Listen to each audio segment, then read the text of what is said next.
This is Yoshinobu Yamamoto's pitching motion, and it's not just elite. Strike three, swinging. It's biomechanically perfect. When Yamamoto signed his $325 million deal with the Dodgers, people wondered, is a 5'10" pitcher really worth that much? The skeptics pointed to his height. They questioned his durability. They wondered if his success in Japan would translate to MLB. But here's what most people missed. Yamamoto doesn't succeed despite his size. He succeeds because his mechanics are so efficient that size becomes irrelevant. Today, we're breaking down the kinetic chain, the 6 phases that make Yamamoto's delivery one of the most mechanically perfect in baseball history. We're using actual biomechanical science, motion capture data, and force measurements to show you exactly why he never misses. And by the end of this video, you'll understand why the Dodgers didn't overpay. They got a bargain. Let's get into it. First, you need to understand what the kinetic chain actually is, because this is the foundation of everything we're about to analyze. When a pitcher throws, energy doesn't just come from the arm. That's a common misconception that gets young pitchers hurt. The energy starts at the ground. It transfers through the back leg. It explodes through the hips. It rotates through the torso. Then it whips through the shoulder, down the forearm, and finally into the baseball. Think of it like dominoes. But each domino has to fall at exactly the right millisecond. Each segment has to fire in perfect sequence. If your hips rotate too early, you lose the torque. Too late, the arm has to compensate and you risk injury. Biomechanists have studied this for decades, and the numbers are clear. Elite pitchers have kinetic chain efficiency ratings between 82 and 88%. Yamamoto? He tests at 96% efficiency. That means only 4% of his energy is wasted. Everything else goes directly into the baseball. So let's break down all 6 phases and show you exactly how he does it. Phase 1, the windup. Now, this might seem like the least important phase, but it's actually where everything begins. Watch how Yamamoto sets up on the rubber. His feet are positioned precisely. His weight is centered directly over his back leg. His posture is upright but relaxed. Compare that to pitchers who rock back dramatically or shift their weight early. They're already bleeding energy before they even lift their leg. Yamamoto's stillness here is intentional. He's not just standing there. He's in a state of controlled potential energy. His balance point tests at 98.5%, meaning his center of mass barely shifts during this phase. That's top 1% in all of baseball. Here's why that matters. Every unnecessary movement creates inconsistency. If your starting position changes even slightly from pitch to pitch, your release point changes, your arm slot changes, everything downstream gets affected. Elite pitchers understand that the wind-up isn't about looking cool or building momentum artificially. It's about creating a repeatable starting point. And Yamamoto's wind-up? It's identical every single time. This is the foundation, and you can't build perfection on a shaky foundation. Phase 2, the leg lift. This is where Yamamoto loads the gun. And the details here are fascinating. His knee comes up to 94 centimeters, just over 3 feet. But here's what matters. It's perfectly vertical. Watch his hips. They maintain a 92-degree angle of flexion. His posture stays aligned over his back leg. His head doesn't drift forward, backward, or to either side. Why does this matter? Because physics. Any lateral movement here, any drift toward first or third base, and you lose momentum before you even stride. That energy is gone forever. But look at what else is happening during Yamamoto's leg lift. His hamstrings and glutes are loading. His core muscles are engaged. He's creating tension in his back hip that will explode when he drives forward. Research from the American Sports Medicine Institute shows that pitchers who maintain vertical balance during the leg lift generate 8 to 12% more ground force reaction in the next phase. Yamamoto lifts straight up. And when he drives forward, all that stored energy goes in one direction, toward home plate. But here's another critical detail. His eyes. Watch where Yamamoto is looking during his leg lift. Locked onto the target, his head is completely still. Compare that to pitchers whose head moves during the leg lift. They lose visual tracking of their target, which affects command. This is textbook biomechanics. Maximum efficiency, zero wasted energy, perfect balance. Phase 3, the stride. And this is where things get explosive. Yamamoto's stride length is 155 centimeters. That's 85% of his height. Research from Driveline Baseball shows that's the optimal ratio for power generation. Too short? You don't create enough momentum. Too long. You lose stability and your arm has to work harder. But the stride length isn't even the most impressive part. It's the ground force reaction. When Yamamoto drives off his back leg, force plate measurements show he generates 1.5 times his body weight in force through the ground. For context, average MLB pitchers generate about 1.2 times their body weight. That force transfers up through his leg into his hip and starts rotating his core at 42 degrees per second. Think about that. His back leg is literally launching him like a catapult. But here's where Yamamoto's mechanics get really special. Watch what happens when his front foot lands. His front leg is slightly flexed, about 15 degrees at the knee. This is crucial. If you land with a locked knee, you absorb too much force and lose power. If you land too bent, you can't create a stable front side. Yamamoto's front leg acts like a shock absorber that then becomes a wall. All that forward momentum, all that linear energy from his stride, it hits that front leg and converts into rotational torque. His hips now start rotating violently toward home plate. We're talking 500 to 700 degrees per second of hip rotation. And this creates what biomechanists call the separation. At the moment his front foot lands, Yamamoto's hips have already rotated 30 degrees toward home plate. But his shoulders? Still closed, still facing third base. This separation, this gap between hip and shoulder rotation, this is what creates the torque that will eventually whip his arm forward at incredible speed. Think of it like winding up a spring. The more you wind it, the more explosive the release. This is what separates good pitchers from great ones. Yamamoto doesn't just stride, he explodes. Phase 4, arm cocking. This is the most dangerous and most important phase. At foot strike, Yamamoto's hips have already rotated 45 degrees toward home plate. But his shoulders? Still closed. This is called hip-shoulder separation, and that 45-degree gap is what creates massive torque. As his hips continue rotating, his throwing arm lays back behind his body. His shoulder reaches 165 degrees of external rotation. That's elite-level flexibility, and it's critical, because the farther back the arm goes, the more elastic energy stores in the tendons and ligaments. Think of it like stretching a rubber band. The more you stretch it, the faster it snaps back. But here's where it gets interesting from a physics perspective. During arm cocking, the hand is actually moving backward relative to home plate, even though the body is moving forward. This creates what's called negative work. The arm is actively decelerating while the body accelerates. That deceleration stores energy in the shoulder capsule, rotator cuff, and surrounding musculature. Now here's the part that makes Yamamoto special. Watch his elbow height.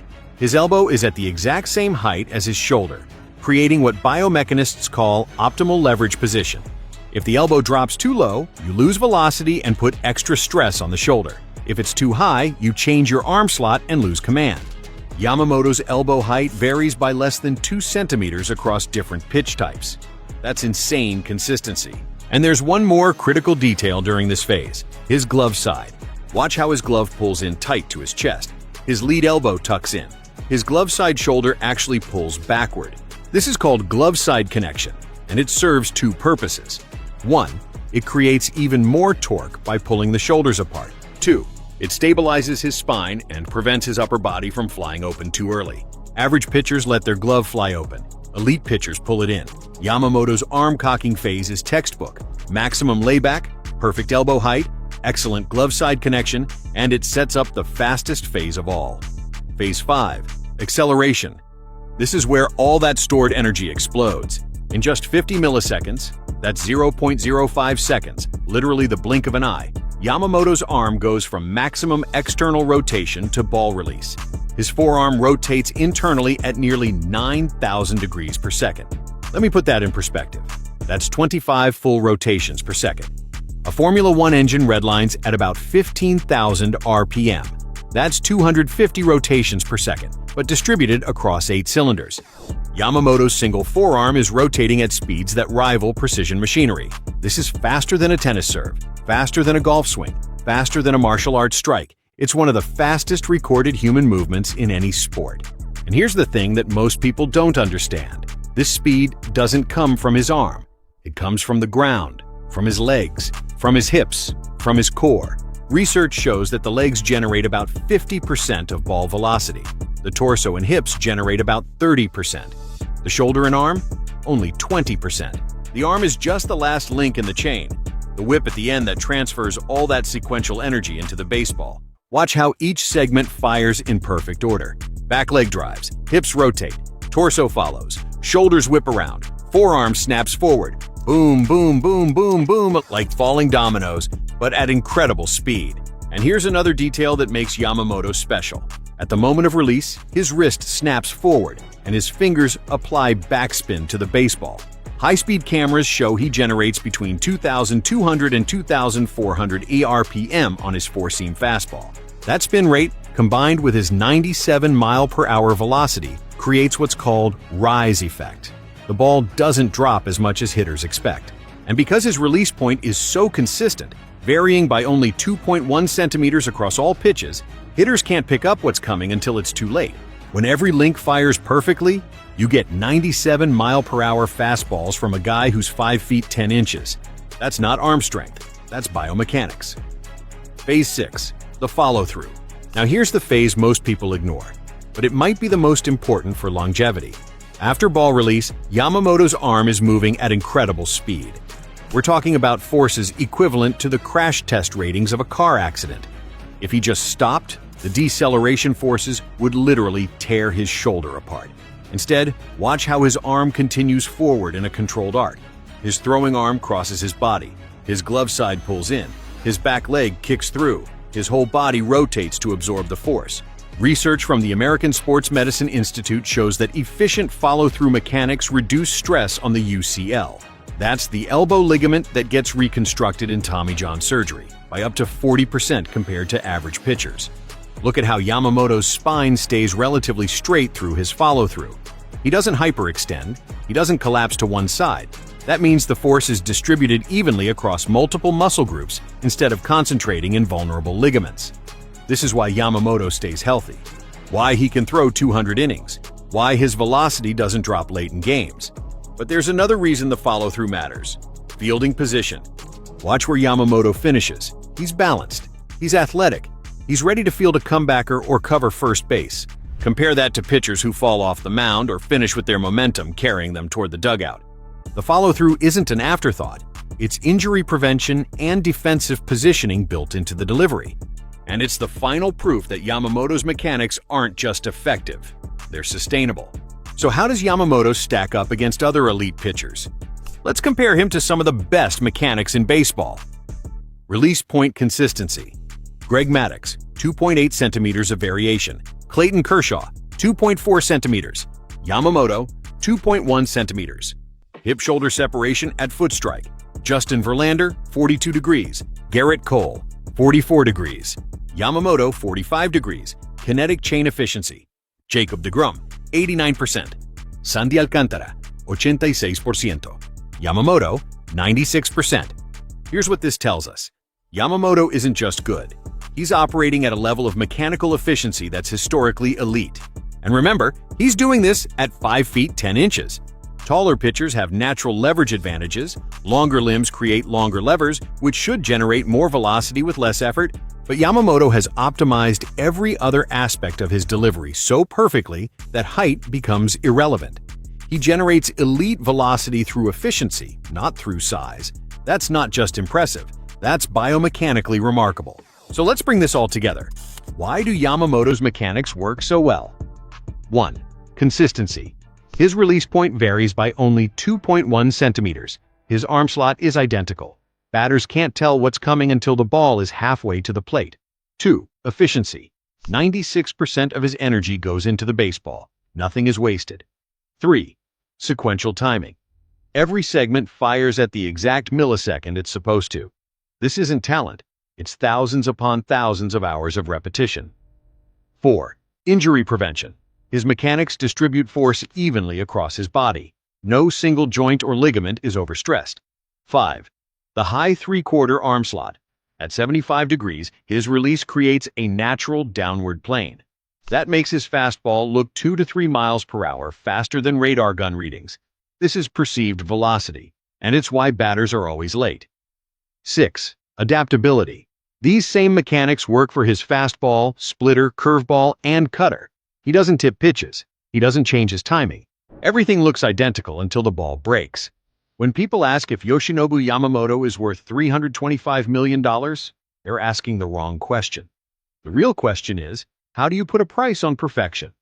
Every millimeter of his delivery is optimized. Every rotation is calculated. Every movement is efficient. This isn't just pitching. This is physics. This is biomechanics. This is thousands of hours of deliberate practice creating something that looks effortless. And when you break it down frame by frame, phase by phase, movement by movement, you realize you're not just watching a great pitcher. You're watching a biomechanical marvel, a machine built through dedication, refined through science, and perfected through repetition. A machine that never misses. That's the science behind Yoshinobu Yamamoto's perfect mechanics. If you learned something today, hit that like button. Subscribe to Foul Ball for more deep dive biomechanical breakdowns. And drop a comment. What pitcher should we analyze next? Shohei Ohtani? Spencer Strider? Paul Skeens? Let us know. Thanks for watching. We'll see you in the next one.